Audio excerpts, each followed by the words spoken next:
PLT Gubernur Sulsel meninjau kondisi jembatan Sungai Batang di Kabupaten Luwu yang mengalami keretakan dan miring akibat tergerus arus sungai yang meluap.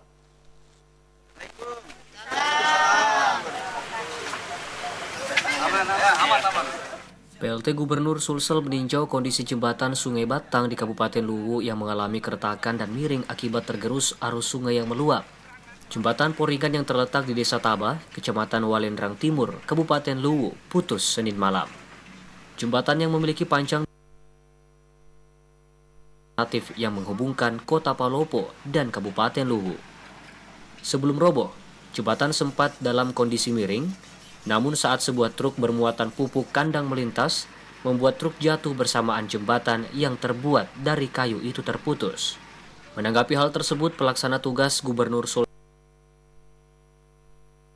yang baru akan segera dibangun. Dalam mewujudkan hal tersebut, pemerintah Provinsi Sulsel akan membangun jembatan yang baru dengan skema bantuan keuangan ke Kabupaten Luwu.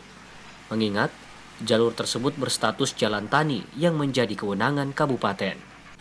Hari ini kita sudah tiba di lokasi untuk memastikan bahwa yang dilakukan secara bersama sinergitas provinsi, kabupaten, kota, dan balai sebagai leading sektor adalah tetap berlangsung dengan aman dan baik, dan kami ini sudah sangat optimis bahwa ini bisa dilaksanakan dengan cepat karena ini adalah akses utama, ini harus diselesaikan duluan. Dan alhamdulillah teman-teman dari balai juga sangat cekatan untuk membantu, kemudian melakukan double shifting termasuk bekerja di malam hari. Ini malam hari masih bekerja sampai ini sekarang jam 10 malam.